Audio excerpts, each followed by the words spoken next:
कभी आपने सोचा है, मैं इतना प्रयास करता हूं फिर भी मन शांत क्यों नहीं रहता? कभी खुश, कभी उदास, कभी गुस्सा। आखिर दिल को काबू में रखना इतना मुश्किल क्यों है? शायद आपके पास पैसा है, आराम है, लोगों का प्यार भी है, फिर भी अंदर एक बेपनाह बेचैनी रहती है। आज हम समझेंगे भगवत गीता के अध्याय 6 को, जहां श्री कृष्ण खुद सिखाते हैं कि मन को कैसे जीता जाए। यह अध्याय एक दर्पण है जिसमें हम अपने आप को पहचान सकते हैं। इसलिए वीडियो को अंत तक जरूर देखना, क्योंकि आखिर में एक ऐसी बात बताऊंगा जो शायद आपकी सोचने की दिशा ही बदल दे। सोचिए, अगर आप अपने मन को काबू में कर लें तो इस दुनिया में कोई भी चीज असंभव नहीं रह जाती। गीता कहती है, जितना बड़ा दुश्मन बाहर नहीं, उतना बड़ा दुश्मन हमारे अंदर है, हमारा मन। आप अपनी सबसे बड़ी लड़ाई हर दिन लड़ रहे हैं, लेकिन रणभूमि कुरुक्षेत्र नहीं, ये आपका मन है। और यही अध्याय 6 का मुख्य संदेश। कर्म के माध्यम से ध्यान और नियंत्रण के माध्यम से शांति। श्री कृष्ण यहां अर्जुन से कहते हैं, जो अपना कर्तव्य ईमानदारी से करता है, बिना फल के चिंता के, वही सच्चा योगी है। मतलब गीता के अनुसार योग केवल आसन नहीं है, योग एक जीने का तरीका है। एक योगी वह है जो अंदर और बाहर दोनों में संतुलन बना पाता है। पहला चरण है कर्म योग, बिना अपेक्षा के कार्य। मान लीजिए आप पढ़ाई कर रहे हैं, वीडियो बना रहे हैं या नौकरी कर रहे हैं। कृष्ण कहते हैं, कार्य करो, लेकिन फल की अपेक्षा मत रखो, क्योंकि जब हम परिणाम के पीछे भागते हैं तो मन कभी शांत नहीं रह पाता। दूसरा चरण है मन पर नियंत्रण। कृष्ण कहते हैं, मन ही बंधु है और मन ही शत्रु। अगर आप अपने मन को सिखाते हैं धैर्य, पॉजिटिविटी और शांति, तो यह आपका सबसे बड़ा मित्र है। लेकिन अगर आपने इसे नियंत्रित नहीं किया तो यह हर दिन आपको अंदर से तोड़ता रहेगा, बिना आपके जाने। तीसरा चरण है ध्यान, मेडिटेशन। यहां श्री कृष्ण एक प्रक्रिया बताते हैं। एक शांत स्थान पर बैठो, सीधा बैठो और ध्यान अपने भीतर ले जाओ। यह कोई धार्मिक क्रिया नहीं है, यह एक आंतरिक तकनीक है जिससे आप अपनी सोच और ऊर्जा दोनों को साध सकते हैं। सोचिए, जब फोन गर्म हो जाता है तो हम उसे आराम देते हैं, लेकिन जब मन गर्म होता है तो हम उसे और ज्यादा बोझ दे देते हैं। गीता कहती है, थोड़ा रुक जाओ, अंदर जाओ और खुद से मिलो। लेकिन अर्जुन एक सवाल पूछता है, हे कृष्ण, अगर कोई व्यक्ति ध्यान करते करते बीच में असफल हो जाए तो क्या? कृष्ण मुस्कुराकर कहते हैं, अर्जुन, कोई भी साधना कभी व्यर्थ नहीं जाती। जो भी तुमने सीखा है वह किसी न किसी जन्म में फल देता है। इसका मतलब असफलता भी एक छिपी हुई सफलता है। जो भी सीखने का प्रयास करता है वह कभी हारता नहीं। और यही है अध्याय 6 का सबसे बड़ा रहस्य। जो खुद को जानने की कोशिश करता है वह कभी नहीं हारता। तो अगर आप जीवन में शांति चाहते हैं तो पहला कदम है अपने मन को नियंत्रित करो, इससे पहले कि ये तुम्हें नियंत्रित करे। कृष्ण कहते हैं योगी वह है जो अपने मन को अपने साथ रखता है, उसके खिलाफ नहीं। तो आज से एक नया संकल्प लो, रोज थोड़ा समय अपने लिए रखो, बिना फोन के, बिना शोर के, बस खुद से मिलो और देखो आपके भीतर भी एक अर्जुन है और उसके साथ बैठा हुआ एक कृष्ण भी है जो बस आपकी आवाज सुनने का इंतजार कर रहा है। जब तक हम अपने मन को नहीं जीत लेते तब तक कोई भी जीत असली नहीं होती।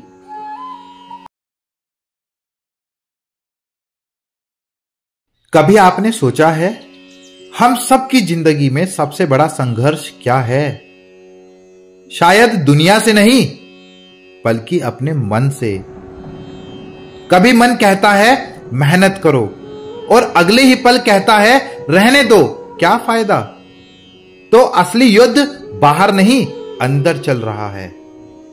भगवान श्री कृष्ण ने इसी अंदरूनी युद्ध का समाधान दिया है भगवत गीता के अध्याय 6 में, जिसे कहते हैं ध्यान योग।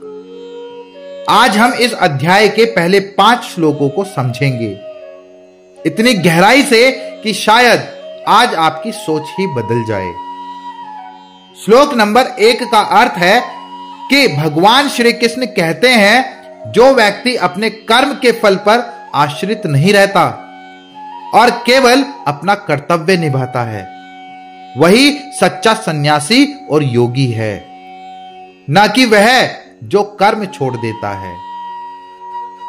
अक्सर लोग सोचते हैं कि सन्यास का मतलब है सब कुछ छोड़ देना, पर कृष्ण कहते हैं सन्यास का असली मतलब है आसक्ति छोड़ना, कर्तव्य नहीं। काम करो लेकिन उसके फल की चिंता मत करो। जब हम केवल परिणाम के लिए मेहनत करते हैं तो तनाव मिलता है, पर जब हम कर्तव्य के लिए काम करते हैं तो शांति मिलती है। यही है योग का पहला कदम। कर्म में लगन रखो, लगाव नहीं। श्लोक नंबर 2 का अर्थ है कि हे अर्जुन, जिसे लोग सन्यास कहते हैं वही वास्तव में योग है। जो व्यक्ति अपनी इच्छाओं को नहीं छोड़ता वह कभी योगी नहीं बन सकता। हम सबके भीतर इच्छाओं का तूफान चलता रहता है, मुझे ये चाहिए, मुझे वो चाहिए, और हर इच्छा एक नया तनाव लाती है। कृष्ण कहते हैं योग तब आता है जब हम अपने मुझे चाहिए को, जो है वही पर्याप्त है, में बदल देते हैं। सन्यास का मतलब दुनिया छोड़ना नहीं बल्कि इच्छाओं पर विजय पाना है। श्लोक नंबर 3 का अर्थ है कि जो व्यक्ति योग की शुरुआत करना चाहता है उसके लिए कर्म आवश्यक है, और जब वह योग में स्थिर हो जाता है तो शांति उसका साधन बन जाती है। जब कोई साधक शुरुआत करता है तो उसे नियमित अभ्यास, अनुशासन और परिश्रम की जरूरत होती है, लेकिन जब वह योग में निपुण हो जाता है तो भीतर की शांति उसका स्वभाव बन जाती है। कृष्ण का संदेश स्पष्ट है, पहले कर्म करो फिर शांति अपने आप आएगी। आज लोग बिना मेहनत के शांति चाहते हैं, पर गीता कहती है शांति मेहनत के बाद ही मिलती है। श्लोक नंबर 4 का अर्थ है कि जब मनुष्य इंद्रियों के विषयों में आसक्त नहीं रहता और अपने सभी इच्छाओं को त्याग देता है तब उसे योग में स्थिर कहा जाता है। आज हमारी जिंदगी इंद्रियों की गुलाम बन चुकी है। मोबाइल की स्क्रीन, स्वाद की लालसा, तारीफ की उम्मीद। कृष्ण कहते हैं जो अपनी इंद्रियों पर नियंत्रण पा लेता है वह संसार में रहते हुए भी भीतर से शांत रह सकता है। यही है असली योग। इंद्रियों पर राज करो, उसके दास मत बनो। श्लोक नंबर 5 का अर्थ है कि मनुष्य को अपने आप को ऊंचा उठाना चाहिए, अपने आप को नीचे नहीं गिराना चाहिए, क्योंकि मनुष्य का मन ही उसका मित्र है और मन ही उसका शत्रु है। कृष्ण यहां सबसे बड़ा सत्य बताते हैं। कोई दुश्मन हमें हरा नहीं सकता जब तक हमारा मन हमारे साथ है, और कोई मित्र हमें बचा नहीं सकता अगर हमारा मन हमारे खिलाफ है। हर बार जब आप कहते हैं मुझसे नहीं होगा, तो आप अपने सबसे बड़े दोस्त, अपने मन को दुश्मन बना लेते हैं। इसलिए अपने भीतर के मन को जीत लो, बाकी दुनिया अपने आप जीत जाओगे। जिसने खुद को जीत लिया उसने सब जीत लिया। तो इन 5 श्लोकों में भगवान श्री कृष्ण ने हमें पूरी जिंदगी का सार दे दिया है। दुनिया को बदलने की जरूरत नहीं है, बस अपने मन को समझने की जरूरत है, क्योंकि जब मन संभल गया तो सब संभल गया। और यही है ध्यान योग का असली अर्थ। पिछले भाग में हमने सीखा कि मनुष्य का सबसे बड़ा मित्र और सबसे बड़ा शत्रु उसका अपना मन है। और अब भगवान श्री कृष्ण हमें बताते हैं अगर मन को जीत लिया जाए तो इंसान के लिए कोई सीमा नहीं बचती। आज हम जानेंगे कि योगी अपने मन को कैसे मित्र बनाता है और कैसे संसार में रहकर भी भीतर से अडिग रहता है। तो श्लोक नंबर 6 का अर्थ है कि जिस व्यक्ति ने अपने मन को जीत लिया है उसका मन उसका सबसे बड़ा मित्र बन जाता है, पर जिसने अपने मन को वश में नहीं किया उसका वही मन उसका सबसे बड़ा शत्रु बन जाता है। हम सबके भीतर 2 आवाजें होती हैं, एक जो हमें उठाती है और एक जो हमें गिराती है। कृष्ण कहते हैं अगर तुमने अपने मन को साध लिया तो वह तुम्हें ऊपर उठाएगा, पर अगर तुम मन के गुलाम बन गए तो वही मन तुम्हें नीचे गिरा देगा। इसलिए असली विजय दूसरों पर नहीं, खुद पर है। जिसने खुद को जीत लिया उसने सृष्टि को जीत लिया। श्लोक नंबर 7 का अर्थ है कि जिसने अपने मन को वश में कर लिया है वह भीतर से शांत रहता है। ऐसा व्यक्ति गर्मी सर्दी, सुख दुख और मान अपमान सभी में समान रहता है। आज हमारी शांति दूसरों के व्यवहार पर निर्भर है। किसी ने तारीफ की तो खुश, किसी ने कुछ कहा तो दुखी, पर सच्चा योगी वही है जिसकी खुशी बाहरी नहीं भीतरी होती है। कृष्ण कहते हैं जब तुम अंदर से स्थिर हो जाते हो तो दुनिया की कोई लहर तुम्हें हिला नहीं सकती। स्थिर रहो जैसे पर्वत, चाहे हवा कितनी भी तेज क्यों ना हो। श्लोक नंबर 8 का अर्थ है कि जो व्यक्ति ज्ञान और अनुभव से संतुष्ट है, जिसने अपनी इंद्रियों को जीत लिया है और स्थिर चित्त है, वह योगी मिट्टी, पत्थर और सोने तीनों को समान दृष्टि से देखता है। हम अक्सर चीजों को उसके मूल्य से आंकते हैं। सोना कीमती है, मिट्टी बेकार, लेकिन सच्चा योगी हर चीज में परमात्मा देखता है। कृष्ण कहते हैं जब दृष्टि बदल जाती है तो पूरी दुनिया बदल जाती है। योगी बाहरी भेदभाव से परे जाकर हर चीज में एक ही सत्य देखता है, वो है ईश्वर। जिसने समानता को जान लिया उसने ईश्वर को जान लिया। श्लोक नंबर 9 का अर्थ है कि जो व्यक्ति अपने मित्र, शत्रु, परिजन, संत और पापी सबके प्रति समान भाव रखता है, वह वास्तव में श्रेष्ठ योगी है। कृष्ण यहां हमें समता सिखाते हैं। जो अच्छा करे उसे भी प्यार करो और जो बुरा करे उसके लिए भी करुणा रखो, क्योंकि हर व्यक्ति अपने ज्ञान स्तर के अनुसार कर्म करता है। सच्चा योगी किसी से घृणा नहीं करता, वह हर आत्मा में ईश्वर की झलक देखता है। जो सब में ईश्वर देखता है वही सच्चा साधक है।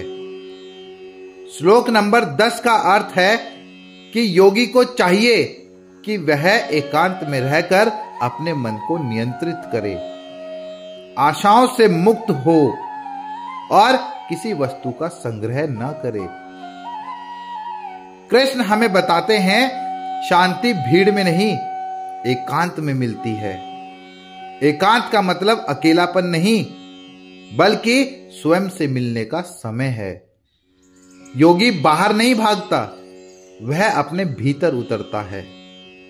जब मन आशाओं और वस्तुओं की चाह से मुक्त होता है, तभी वह ध्यान में स्थित हो सकता है। जिसे कुछ नहीं चाहिए वही सब पा लेता है।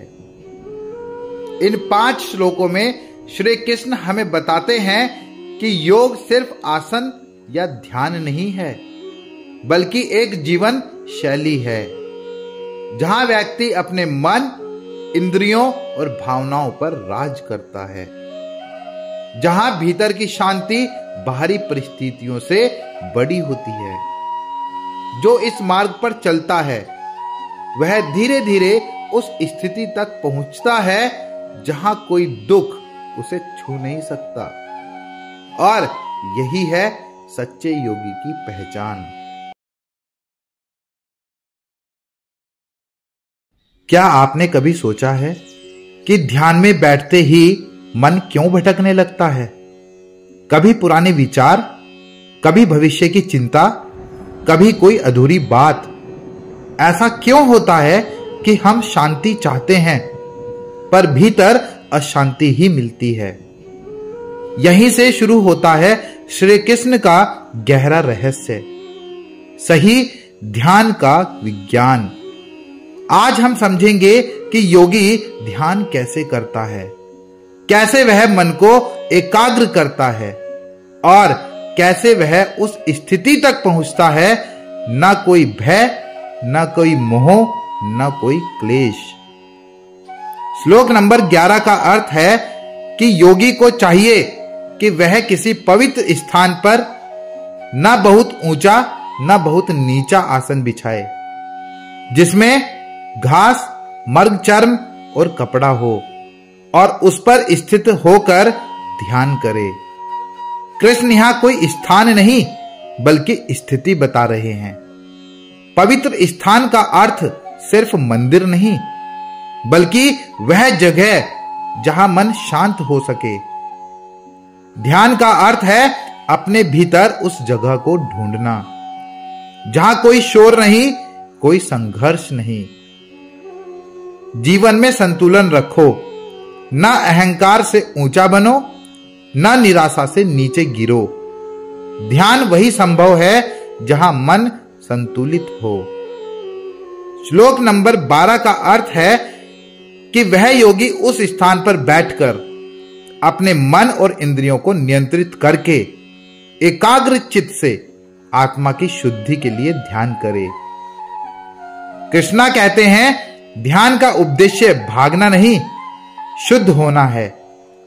मन को जब तक बाहरी विषयों से बांधकर रखोगे, वह कभी शांत नहीं होगा।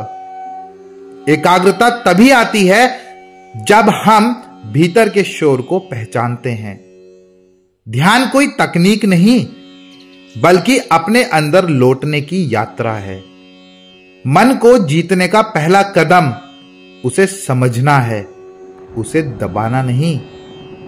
श्लोक नंबर 13 और 14 का अर्थ है, योगी को चाहिए कि वह अपने शरीर, सिर और गर्दन को सीधा रखे, आंखें नासिका के सिरे पर रखे, चारों दिशाओं में न देखे, शांत चित्त भय मुक्त होकर ब्रह्मचारी जीवन का पालन करते हुए मन को संयमित करके उसमें ही स्थिर हो जाए। कृष्ण यहां सिर्फ शरीर की मुद्रा नहीं बता रहे, वह आंतरिक अनुशासन सिखा रहे हैं। सीधी रीढ़ का अर्थ जीवन में सीधापन, ना कोई दिखावा, ना कोई झूठ। नासिका पर दृष्टि का अर्थ है एक दिशा में ध्यान, जहां मन बार बार भटकता नहीं। और जब मन ईश्वर में टिक जाता है तो जीवन में हर भय मिट जाता है। जब मन कृष्ण में स्थिर हो जाता है तो संसार तुम्हें हिला नहीं सकता। श्लोक नंबर 15 का अर्थ है कि इस प्रकार मन को नियंत्रित करते हुए जो योगी निरंतर ध्यान करता है वह मुझ में स्थित होकर परम शांति निर्वाण की अवस्था प्राप्त करता है। यहां निर्वाण का अर्थ मृत्यु नहीं बल्कि मुक्ति है। हर बंधन से, हर भय से, हर पीड़ा से मुक्ति। कृष्ण कहते हैं, जब तुम ध्यान में इस स्तर तक पहुंचते हो जहां केवल सत्ता बचती है, जहां मैं और मेरा का भेद मिट जाता है, वही सच्चा निर्वाण है। जहां मन शांत हो जाए वहीं ईश्वर प्रकट होता है। इन 5 श्लोकों में श्री कृष्ण हमें सिखाते हैं, ध्यान कोई पलायन नहीं बल्कि आत्म परिवर्तन की प्रक्रिया है। यह भीतर के शोर को पहचानने की कला है। जहां मन स्थिर होता है वहीं आत्मा प्रकाशित होती है। सच्चा योगी वही है जो संसार में रहते हुए भी भीतर से एकांत में स्थित रहता है। जब मन मौन हो जाए तभी भगवान बोलते हैं। अगर आज का यह भाग आपके भीतर कहीं गहराई तक उतर गया हो तो इसे अपने जीवन का हिस्सा बना लीजिए। हर दिन कुछ मिनट अपने भीतर बैठिए, क्योंकि वही मिलती है असली शांति।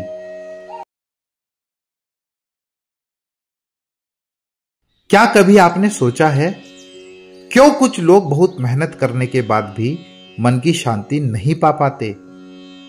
क्यों ध्यान करते वक्त मन भटकता है? कभी लगता है कि न खाने का मन है न सोने का, और फिर भी अंदर बेचैनी बनी रहती है। क्या यही योग का मार्ग है या हम कहीं कुछ गलत कर रहे हैं? आज हम जानेंगे श्री कृष्ण क्या कहते हैं ऐसी व्यक्ति के लिए जो संतुलन खो देता है, और क्या है वो गुप्त सूत्र जो मन को ईश्वर से जोड़ देता है। श्लोक नंबर 16 का अर्थ है कि हे अर्जुन, जो व्यक्ति बहुत अधिक खाता है या बिल्कुल नहीं खाता, जो बहुत सोता है या बिल्कुल नहीं सोता, उसके लिए योग संभव नहीं है।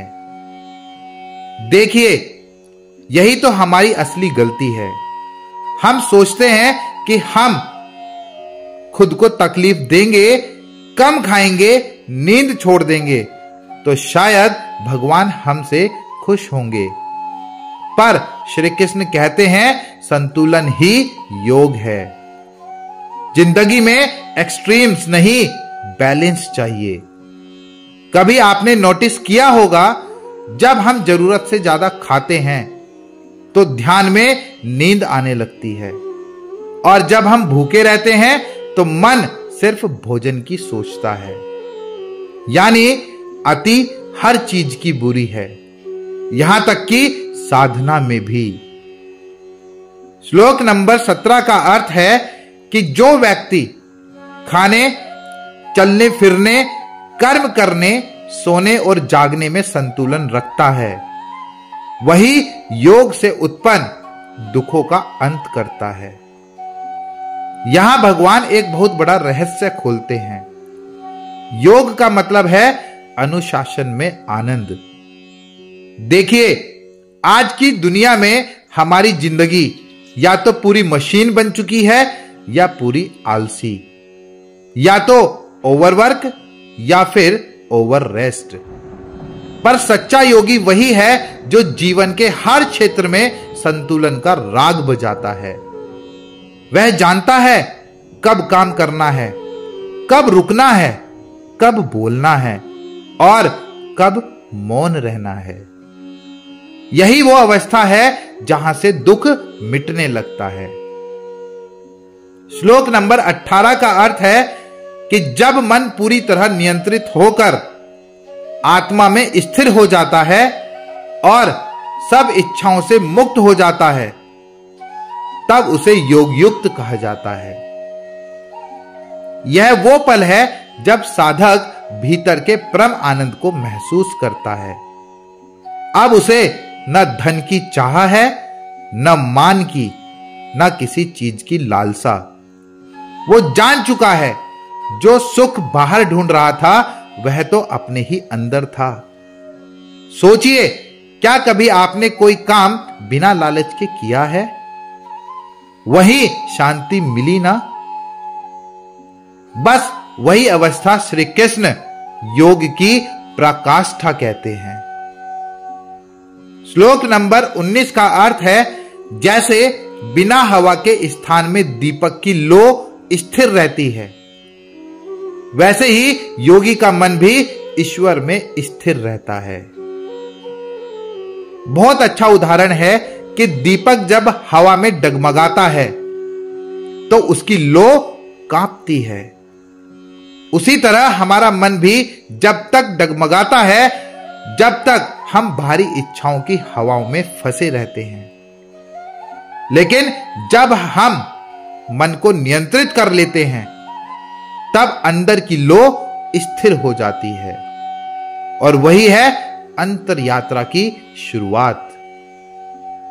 श्लोक नंबर 20 का अर्थ है कि जब योग के अभ्यास से मन पूरी तरह शांत हो जाता है और आत्मा में आत्मा का अनुभव होता है, तब साधक परम संतोष प्राप्त करता है। यह वो पल है जब साधना खत्म नहीं होती, शुरू होती है।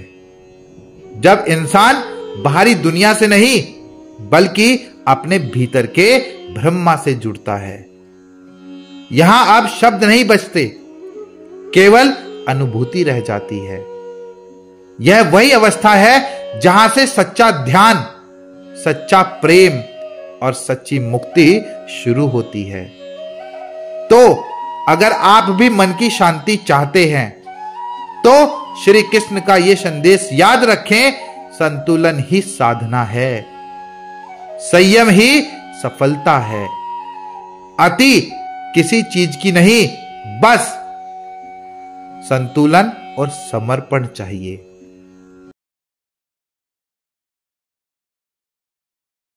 कभी आपको ऐसा लगता है कि जिंदगी में सब कुछ होते हुए भी कुछ खालीपन है?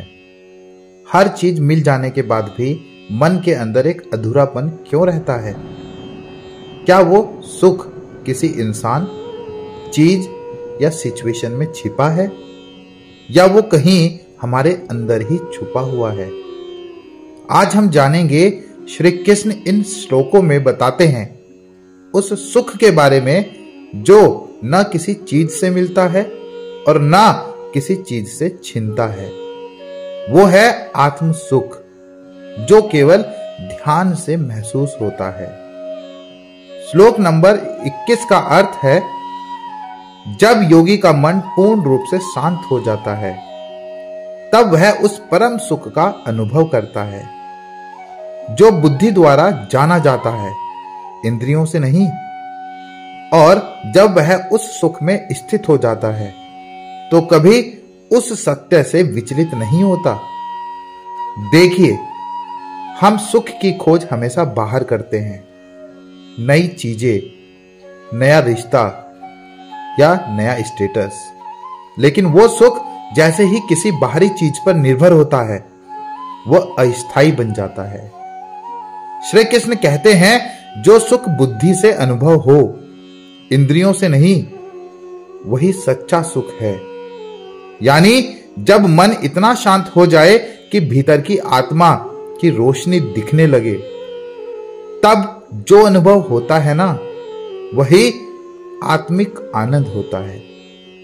वो आनंद न किसी चीज से जुड़ा है, न किसी चीज से टूटता है। श्लोक नंबर 22 का अर्थ है कि जब यह आत्म सुख प्राप्त हो जाता है, तो मनुष्य को कोई और लाभ बड़ा नहीं लगता, और जब वह उसमें स्थिर हो जाता है, तो भारी से भारी दुख भी उसे विचलित नहीं कर पाता।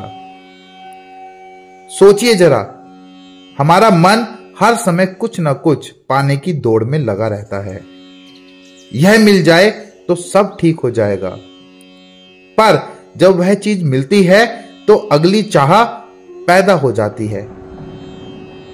श्री कृष्ण यहां कहते हैं, जब आत्म सुख मिल जाता है, तब बाकी सब लाभ छोटे लगने लगते हैं, क्योंकि तब व्यक्ति को समझ आता है, सच्ची संपत्ति तो अंदर है, बाहर नहीं।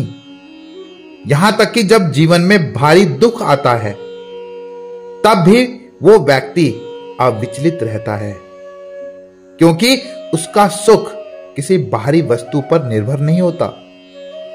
यह है अडिग आनंद की अवस्था। श्लोक नंबर 23 का अर्थ है कि यह जो दुख से पूर्ण अलगाव की अवस्था है, उसे ही योग कहा गया है। और इस योग का अभ्यास दृढ़ निश्चय और अडिग मन से करना चाहिए। यहां भगवान कृष्ण स्पष्ट कर देते हैं, योग कोई आसन नहीं है। योग है दुख से पूर्ण मुक्ति की स्थिति, और यह तभी संभव है जब साधक हार नहीं मानता, क्योंकि मन बार बार भागेगा, विचार डगबगाएंगे, पर अगर हम निरंतर अभ्यास करते रहे, तो एक दिन वही मन हमारा मित्र बन जाता है। यही है योग का असली मार्ग। श्लोक नंबर 24 का अर्थ है कि मनुष्य को चाहिए कि वह मन से उत्पन्न सब इच्छाओं को त्याग दे और सभी इंद्रियों को हर दिशा से नियंत्रित करे। अब भगवान सीधी बात करते हैं, जहां से इच्छा उठती है वहीं उसे रोक दो। हम सोचते हैं इच्छा तो बाद में आती है, पर सच यह है कि इच्छा का बीज संकल्प में होता है। जब हम बार बार किसी चीज के बारे में सोचते हैं, वहीं से आसक्ति शुरू होती है। अगर हम मन को वहीं नियंत्रित कर लें, तो बाहर की कोई शक्ति हमें भटका नहीं सकती। और यही असली साधना है, अंदर के विचारों को जीतना। श्लोक नंबर 25 का अर्थ है कि धीरे धीरे धैर्य और दृढ़ता के साथ मन को शांत करें और उसे आत्मा में स्थिर करें। फिर किसी भी विषय में चिंतन न करें। यहां श्री कृष्ण हमें ध्यान का स्वर्ण नियम देते हैं, धीरे धीरे और धैर्य पूर्वक। मन को एकदम से शांत नहीं किया जा सकता। यह कोई स्विच नहीं जो तुरंत ऑफ हो जाए। यह तो एक अभ्यास है, हर दिन थोड़ा थोड़ा, धीरे धीरे, स्थिरता के साथ। जैसे मिट्टी में बीज डालने के बाद हमें इंतजार करना पड़ता है, वैसे ही ध्यान में भी हमें धैर्य और विश्वास चाहिए। फिर एक दिन वही मन जो आज भटकता है, कल भगवान में रच बस जाएगा। तो इन 5 श्लोकों में श्री कृष्ण हमें सिखाते हैं, योग का अर्थ है कि दुख से दूरी और आत्मा में स्थिरता। यह कोई चमत्कार नहीं, यह एक धीरे धीरे खिलती हुई साधना है।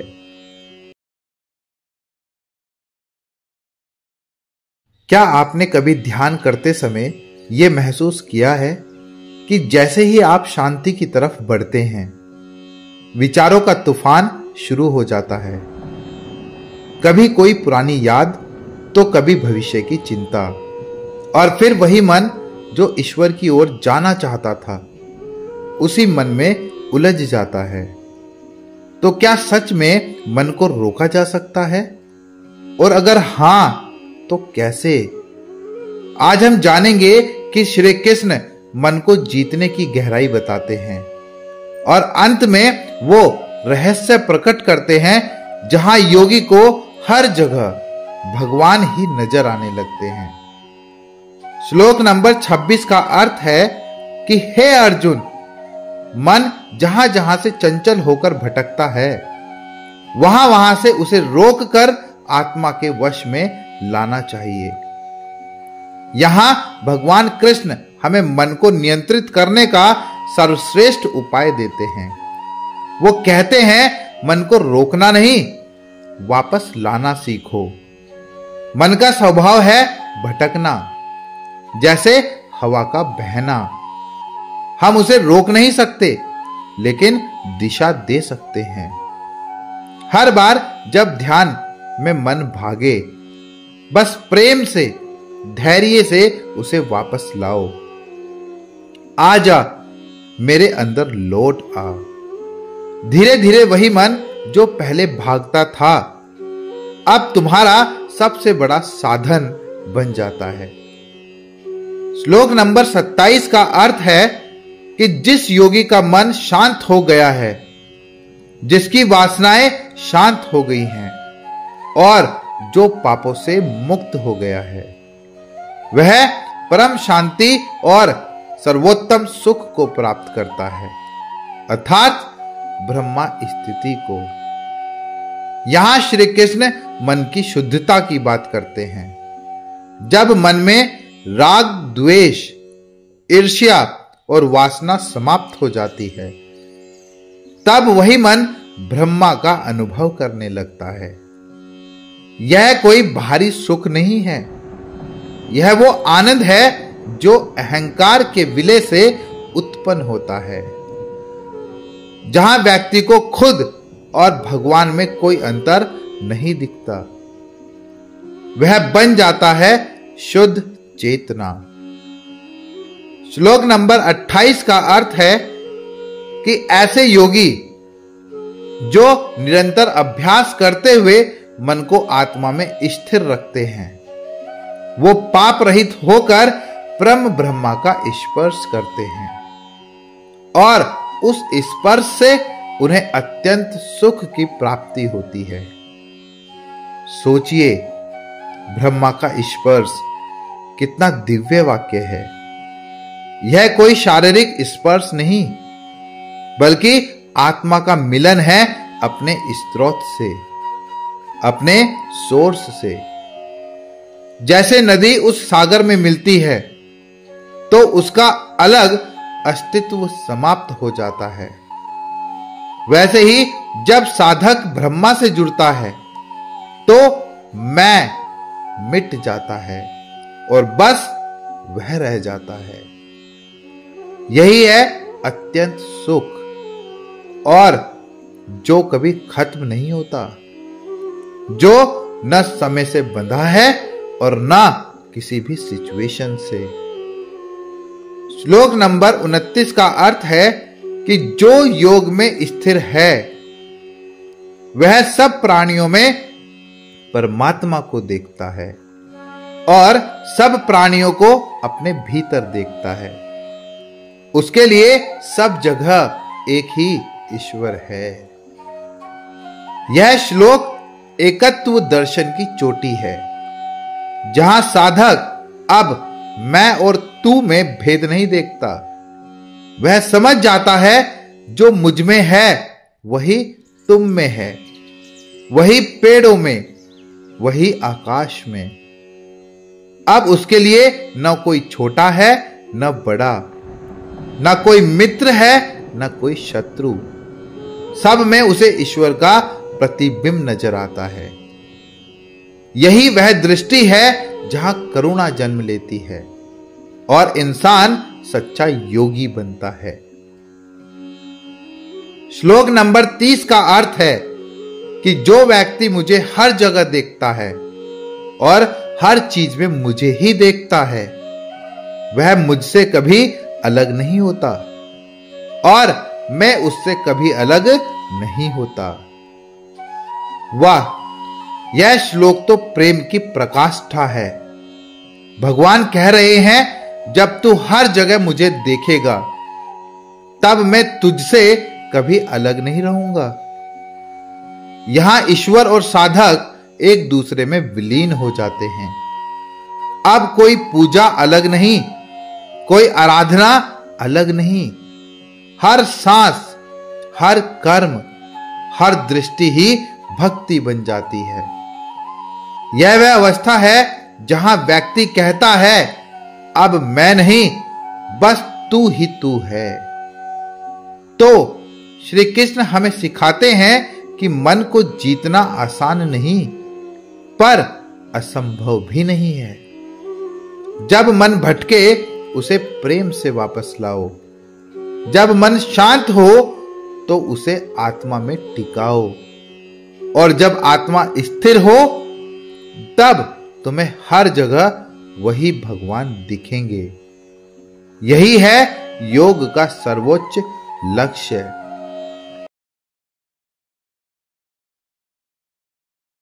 क्या कभी आपने महसूस किया है कि जब मन शांत होता है तो हर चीज अपने आप सही लगने लगती है, लेकिन जैसे ही मन अशांत होता है वैसे ही सब कुछ गलत लगने लगता है। रिश्ते, काम, हालात, सब कुछ। आखिर ऐसा क्यों होता है? भगवान श्री कृष्ण अध्याय 6 के इन 5 श्लोकों में मन की इस यात्रा का रहस्य खोलते हैं, जहां ध्यान योग केवल बैठने की क्रिया नहीं बल्कि भगवान के साथ एकता का अनुभव है। श्लोक नंबर 31 का अर्थ है कि जो भक्त सब प्राणियों में मुझको स्थित देखता है और एकत्व भाव से मेरी ही उपासना करता है, वह योगी चाहे किसी भी अवस्था में रहे सदा मुझ में ही स्थित रहता है। यहां भगवान कह रहे हैं, सच्चा योगी वही है जो हर जीव में मुझे देखता है। मतलब सिर्फ मंदिर में नहीं बल्कि इंसान, जानवर, पेड़, हवा, हर जगह भगवान का अंश है। जब यह अनुभूति हो जाती है तब द्वेष, तुलना और अहंकार खत्म हो जाता है। फिर जीवन में मैं और तू नहीं बल्कि सिर्फ हम बन जाता है। यही है एकत्व की अवस्था, जहां भक्त और भगवान एक हो जाते हैं। श्लोक नंबर 32 का अर्थ है कि हे अर्जुन, जो दूसरों के सुख और दुख को अपने समान समझता है वही परम योगी है। यही है सहानुभूति का योग, जहां इंसान दूसरे के दर्द को अपने दिल से महसूस करे। अगर हमें अपने जैसे दूसरों का दुख महसूस होने लगे तो समाज में अन्याय की कोई जगह नहीं बचेगी। भगवान कह रहे हैं, सच्चा योग वही है जो सबके लिए एक समान प्रेम रखता है। यहां योग का अर्थ है दूसरे के दर्द में भी भगवान को महसूस करना। श्लोक नंबर 33 का अर्थ है, अर्जुन बोले, हे मधुसूदन, जो योग आप बता रहे हैं उनमें मन को स्थिर रखना मुझे असंभव लगता है, क्योंकि मन बहुत चंचल है। यहां अर्जुन हमारी तरह बोल रहा है। जब हम ध्यान या साधना शुरू करते हैं तो मन तुरंत भागने लगता है, कभी बीते हुए दुख में, कभी आने वाले डर में। मन कहता है अभी नहीं, बाद में। अर्जुन का यह स्वीकार करना हमारे हर संघर्ष का प्रतीक है, क्योंकि हर साधक की सबसे बड़ी चुनौती मन की चंचलता ही होती है। श्लोक नंबर 34 का अर्थ है कि हे कृष्ण, मन बहुत चंचल, बलवान और हठ धर्मी है। इसे वश में करना हवा को रोकने के समान कठिन है। सच कहें तो अर्जुन ने यहां हमारी रोजमर्रा की सच्चाई बोल दी। हम अपने मन को रोक नहीं पाते, चाहे वो गुस्सा हो, इच्छा हो, या मोह हो, या डर। मन हवा की तरह है, नजर नहीं आता पर सब कुछ हिला देता है। लेकिन भगवान ने यह प्रश्न किया ताकि वो हमें अगले श्लोक में इसका रहस्य बता सकें, मन को जीतने का असली तरीका।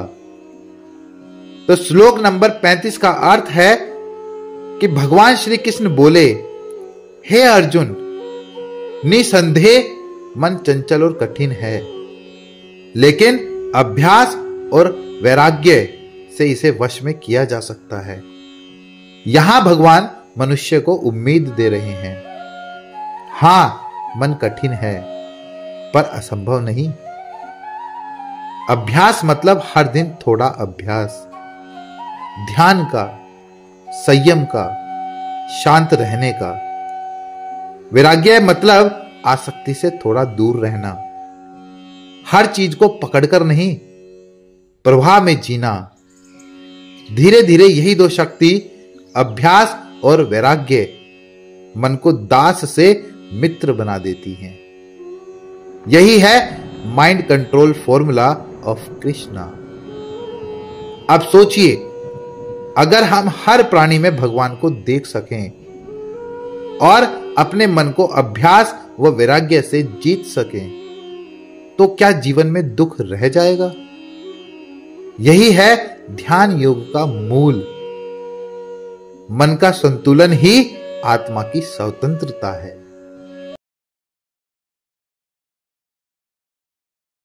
क्या कभी आपने कोई काम शुरू किया हो, बहुत श्रद्धा से, बहुत उम्मीदों के साथ, लेकिन बीच में ही रुक गया हो और फिर मन में आया हो, क्या मेरा इतना प्रयास बेकार चला गया? अर्जुन ने यही प्रश्न भगवान से पूछा था। अगर कोई साधक योग में लगा लेकिन बीच में असफल हो गया, तो उसका क्या होता है? यहीं से शुरू होती है आज की हमारी आध्यात्मिक यात्रा। अध्याय 6 के श्लोक 36 से 40 तक।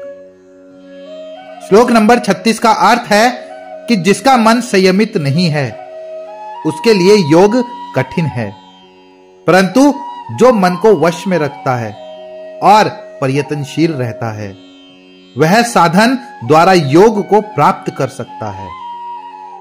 यहां भगवान श्री कृष्ण कह रहे हैं, योग कोई जादू नहीं है, यह मन की अनुशासन यात्रा है।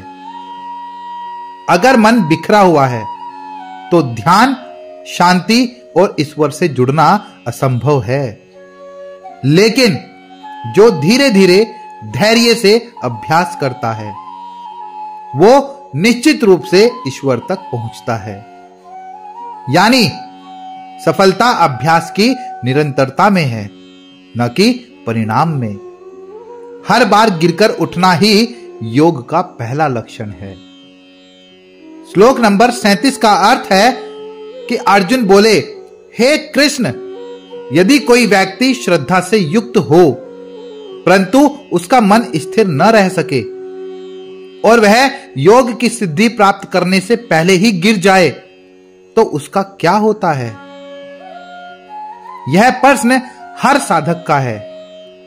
कई बार हम प्रयास करते हैं, ध्यान लगाते हैं, भक्ति करते हैं, पर बीच में रुक जाते हैं और तब मन में सवाल उठता है, क्या सब व्यर्थ चला गया? अर्जुन यहां हमारी ही भाषा बोल रहे हैं। वो भगवान से जानना चाहते हैं, क्या आधे रास्ते में रुका हुआ साधक कहीं खो जाता है?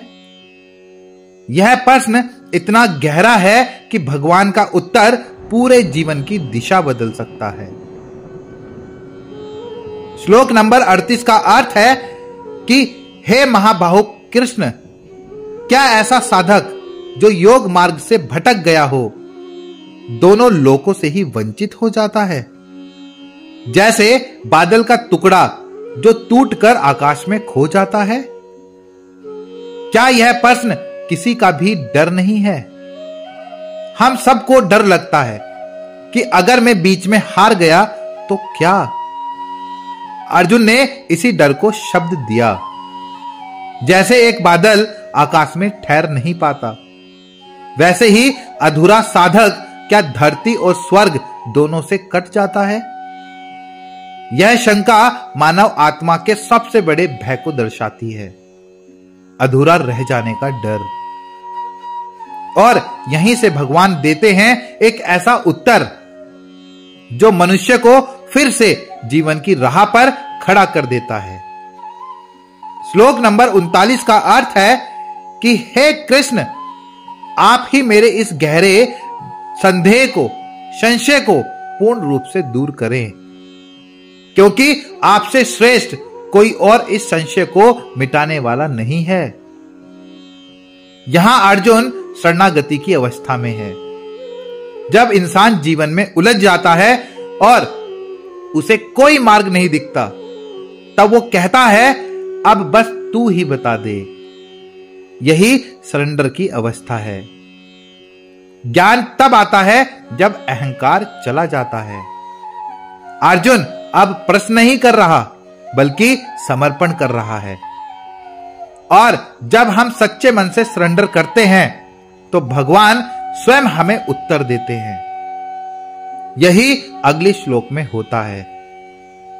श्लोक नंबर 40 का अर्थ है कि भगवान श्री कृष्ण बोले, हे पार्थ, इस लोक में या परलोक में उस साधक का विनाश नहीं होता जो शुभ कर्म करता है, वह कभी दुर्गति को प्राप्त नहीं होता। क्या अद्भुत उत्तर है। भगवान कह रहे हैं कोई भी प्रयास व्यर्थ नहीं जाता। भले साधना अधूरी रह जाए, पर वो बीज आत्मा में अंकुरित रहता है। जब फिर जन्म मिलता है वही साधक वहां से आगे बढ़ता है, क्योंकि ईश्वर सच्चे प्रयास को कभी व्यर्थ नहीं जाने देते। हर छोटी साधना, हर भक्ति, हर आंसू सब आत्मा की यात्रा में दर्ज होता है। यही है कर्म फल का रहस्य, जहां असफलता भी साधक की सीढ़ी बन जाती है। तो अब अपने आप से पूछिए, क्या आपने कभी कोई अच्छा प्रयास बीच में छोड़ा है? अगर हां, तो घबराइए मत। भगवान कहते हैं कोई शुभ कर्म कभी मिटता नहीं। हर बार गिरना अगले जन्म में ऊंचा उठने की तैयारी है। बस विश्वास रखिए, अभ्यास करते रहिए, क्योंकि हर अपूर्ण साधना भी पूर्णता की ओर एक कदम है।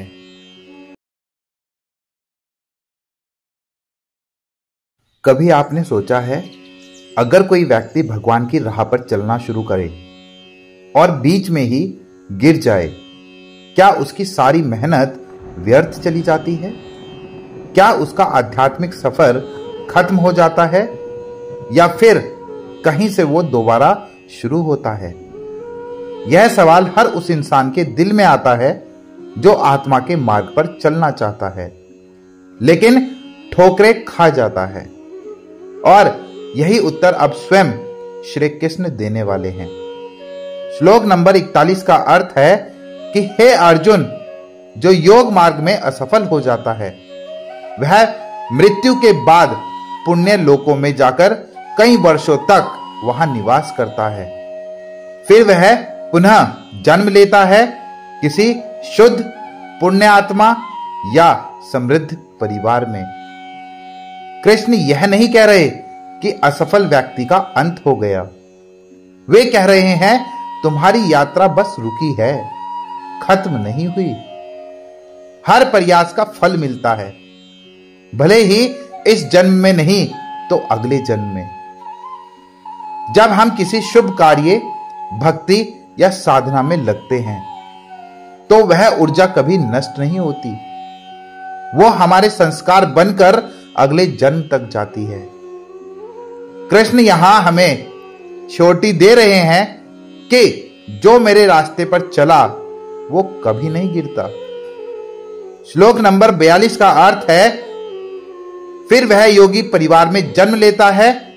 ऐसा जन्म तो इस संसार में अत्यंत दुर्लभ होता है। कृष्ण बताते हैं कि ऐसा जन्म सिर्फ उन्हीं को मिलता है जिनके भीतर पुराने जन्म का आध्यात्मिक बीज होता है। ऐसे परिवार में जन्म लेकर बच्चा सहज रूप से ईश्वर की ओर आकर्षित होता है। उसे ध्यान, करुणा, सत्य ये सब स्वभाव से आते हैं। कृष्ण यह दिखा रहे हैं कि भक्ति कभी व्यर्थ नहीं जाती। श्लोक नंबर 43 का अर्थ है कि हे अर्जुन, उस जन्म में वह योगी अपने पूर्व जन्म के अभ्यास को पुनः प्राप्त करता है और उसी से आगे बढ़ने का प्रयास करता है। इसका अर्थ है आध्यात्मिक ज्ञान डीएनए से भी गहरा होता है। कृष्ण कह रहे हैं कि जो साधना, जो ध्यान, जो भक्ति तुम इस जन्म में करते हो वो अगले जन्म की शुरुआत का आधार बनती है। कई बार हम सोचते हैं मुझे ध्यान क्यों अच्छा लगता है, मैं इतने छोटे में भी भगवान की ओर क्यों खींचता हूं? क्योंकि तुम्हारा पिछला जीवन वहीं से अधूरा छोड़ा था। कृष्ण यहां आत्मा की कॉन्टिन्यूटी को समझा रहे हैं। श्लोक नंबर 44 का अर्थ है कि अपने पूर्व जन्म के अभ्यास के प्रभाव से वह अनायास ही उसी मार्ग की ओर खींचता है। यहां तक कि वह व्यक्ति केवल जानने की इच्छा रखे तो भी उसे शब्द ब्रह्मा से आगे ले जाती है। कृष्ण कहते हैं आत्मा को उसके मार्ग की पहचान याद रहती है। भले ही बाहरी दुनिया उसे दूसरी दिशा में ले जाने की कोशिश करे, लेकिन भीतर का आकर्षण उसे फिर से सत्य की ओर खींच लाता है। यह वही कारण है कि कुछ लोग अचानक ध्यान, वेद या आध्यात्मिकता की ओर खिंच जाते हैं बिना किसी कारण के, क्योंकि वो खिंचाव उनके पिछले जन्म की यात्रा का जारी अध्याय है। श्लोक नंबर 45 का अर्थ है, लेकिन जो योगी पूरे प्रयास से साधना करता है, अपने पापों को शुद्ध करता है, वह अनेक जन्मों के बाद परम लक्ष्य परमात्मा को प्राप्त कर लेता है। कृष्ण इस श्लोक में धैर्य की प्रकाष्ठा सिखा रहे हैं। वे कह रहे हैं यह एक जन्म की बात नहीं है, यह आत्मा की यात्रा है। हर जन्म एक सीढ़ी है। कभी तुम ध्यान में असफल होंगे, कभी सफल, कभी गिरोगे, कभी उठोगे, लेकिन हर बार तुम ऊंचे ही उठोगे, क्योंकि कोई भी वास्तव में किया गया प्रयास कभी व्यर्थ नहीं जाता। श्लोक नंबर 46 का अर्थ है कि हे कृष्ण, योगी तपस्वियों से श्रेष्ठ है, ज्ञानियों से भी श्रेष्ठ है और कर्मियों से भी श्रेष्ठ है। इसलिए हे अर्जुन, तू योगी बन। यहां कृष्ण अपनी अंतिम शिक्षा देते हैं। सिर्फ कर्म मत कर, केवल ज्ञान मत रख, अपने भीतर का संतुलन खोज। योगी वही है जो कर्म, ज्ञान और भक्ति तीनों को एक करता है। वह भीतर से शांत और बाहर से कर्मशील होता है। कृष्ण कह रहे हैं अर्जुन, बिकम अ योगी, क्योंकि योगी ही वो है जो संसार में रहकर भी संसार से ऊपर होता है। श्लोक नंबर 47 का अर्थ है कि उन सभी योगियों में जो श्रद्धा और प्रेम में मुझ में लीन होकर मेरी भक्ति करता है, वही योगी मुझसे सर्वाधिक एकात्म होता है और वही मुझे सबसे प्रिय है। यहां कृष्ण सब कुछ एक बिंदु पर ला देते हैं। साधना का अंत भक्ति में है। कर्म, ज्ञान, ध्यान ये सब रास्ते हैं, पर मंजिल सिर्फ एक है, भगवान से प्रेम। जब तुम श्रद्धा से ईश्वर को भेजते हो, जब तुम्हारा ध्यान प्रेम में बदल जाता है, तो वहीं से योग सिद्ध होता है। तो अध्याय 6 हमें सिखाता है, सफलता या असफलता की चिंता मत करो, बस चलते रहो, जुड़ते रहो और प्रेम करते रहो, क्योंकि कृष्ण के अनुसार जो मुझसे प्रेम करता है वही सच्चा योगी है।